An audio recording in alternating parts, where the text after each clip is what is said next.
When you look good, you do good. Et toi, tu as pour objectif de courir ton premier marathon en 2025?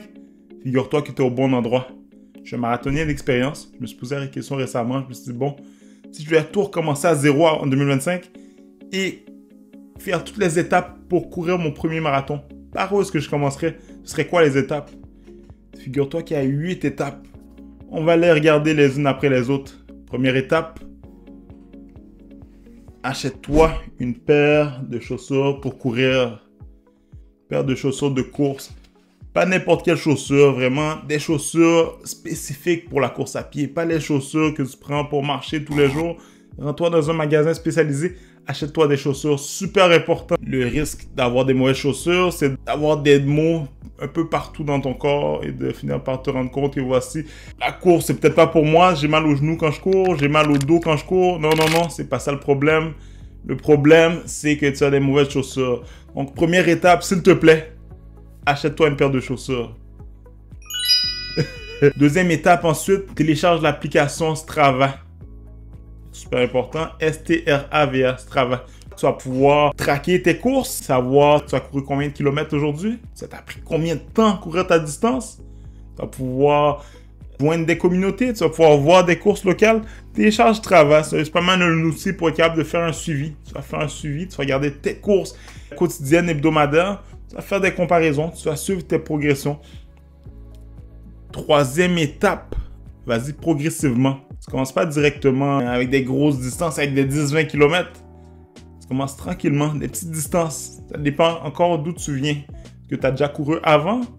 Est-ce que c'est la première année que tu te mets à la course et tu dis, bon, je vais courir mon marathon en 2025? Donc, ce que je recommande, progressivement. C'est ça le mot-clé. Petit à petit. Si tu viens tout juste de commencer à courir, commence par des tours du bloc. Un tour du bloc, le lendemain un autre tour du bloc, 2 tours du bloc, ton premier kilomètre à un moment, et ainsi de suite. Tu montes les kilomètres. La troisième étape, c'est de joindre une communauté. Super important. Il y a un proverbe qui dit que si tu veux aller vite, vas-y tout seul. Si tu veux aller loin, vas-y en groupe. Vas-y en groupe. Oui, la course à pied, c'est un sport individuel, mais il n'y a que des avantages à faire partie d'une communauté. Donc là, tu as déjà commencé à courir, tu as acheté tes chaussures, tu as eu ce travail. Tu as commencé à courir progressivement, tu rejoins une communauté. Déjà, il n'y a pas énormément de monde qui court. Hein. Quand tu cours, à un moment, tu vas être considéré comme un marginal dans ton entourage. On va te regarder en disant ah, pourquoi tu cours? Pourquoi tu cours autant? Non. Tu es quelqu'un d'ambitieux, tu as un goal, tu as pour objectif de courir un marathon. Le fait d'avoir rejoint une communauté, un groupe de course, ça va te pousser à rencontrer du monde qui ont le même objectif que toi et qui ont le même chien que toi. Toi, tu fais partie d'un club de course, c'est plus difficile de manquer une certaine séance. Les gens vont te texter, t'étais pas là la semaine passée. Pourquoi t'étais pas là la semaine passée? Donc on te tient responsable et naturellement, motivation supplémentaire. Tu connais des gens dans le milieu. Reste pas le marginal qui court tout seul dans ton coin. En plus de ça, il y a toutes sortes de communautés. Il y en a pour tous les goûts. Les communautés pour les coureurs débutants. Des communautés pour les coureurs sociaux qui aiment le café. Il y a des communautés pour les coureurs agressifs. Donc, trouve-toi une communauté. Super important. Fais-moi cette promesse-là. Prochaine étape.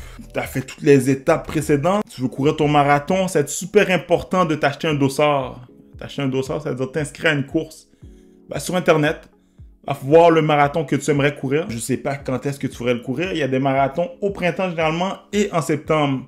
Si tu viens tout juste de commencer à courir, c'est peut-être mieux de ne pas courir un marathon directement au printemps et d'attendre l'automne pour courir ton marathon. Avoir une bonne préparation dans le corps. Ça demande énormément de préparation, un marathon.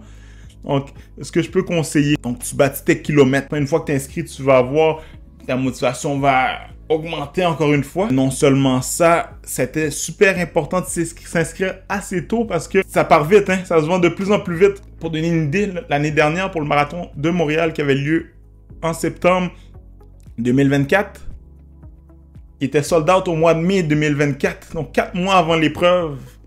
Tu ne veux pas être la personne qui s'entraîne depuis le mois de janvier et qui arrive au mois de juin, qui n'a pas pu se payer un dossard. Prends-toi à l'avance, achète-toi ton dossard, inscris-toi pour la course. Ensuite, tu es rendu à l'étape de trouver un plan d'entraînement. Donc, comme j'expliquais tout à l'heure, c'est super important de t'entraîner et d'augmenter les kilomètres progressivement, que ce soit les distances ou les intensités. Mais à un certain moment, tu te rapproches de la course, trouve-toi un plan d'entraînement, trouve-toi un coach. Tu peux trouver un plan d'entraînement en ligne, tu peux trouver un plan d'entraînement sur YouTube, sur Google.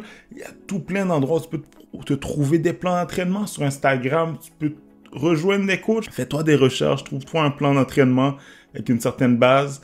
La différence entre avoir un plan d'entraînement que tu vas trouver en ligne et d'avoir un entraîneur, c'est que c'est pas personnalisé. Donc oui, tu peux t'en sortir avec un plan d'entraînement, mais ce n'est pas fait. Le plan d'entraînement ne vient pas analyser tes progressions ou tes courses passées, contrairement à un coach qui a de l'expérience lui-même et qui peut te parler directement avec son vécu. Étape suivante, les gadgets. Les gadgets, ça c'est une étape qui est facultative, je tiens à préciser. Il y a tout plein de gadgets cool que les coureurs aiment avoir en ce moment. Le gadget le plus cool, c'est quand même assez utile, d'acheter une montre. Achète-toi une montre qui va te permettre de pas courir toujours avec ton cellulaire et de pouvoir traquer tes courses directement via ta montre. Tes courses, tes BPM, battements de cœur par minute.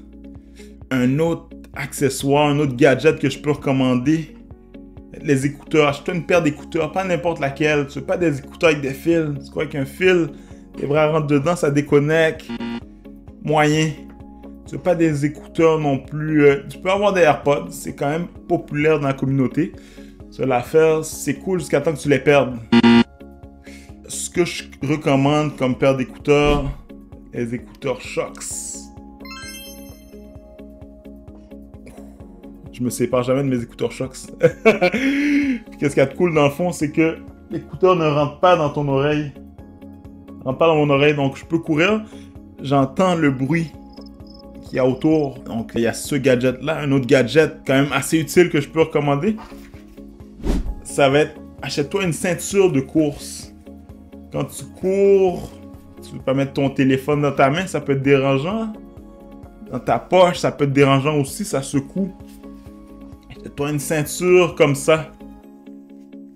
C'est magnifique. Tu mets ton téléphone, tu mets tes clés autour de la taille. Ensuite, une autre étape facultative, la 8e étape, achète-toi un swag.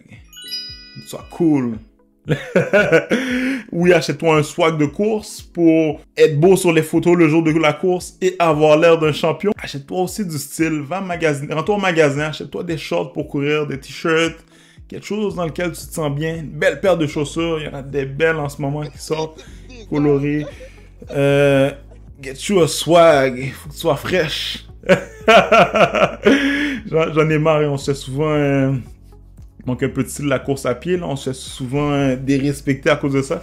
Mais trouve-toi des vêtements que tu trouves jolis. Ça a l'air bête là, mais ça t'aide dans la performance. C'est dans la tête. When you look good, you do good. Get your swag. Donc voici les 8 étapes à suivre si tu veux courir ton premier marathon en 2025. Like et abonne-toi. Douceuse.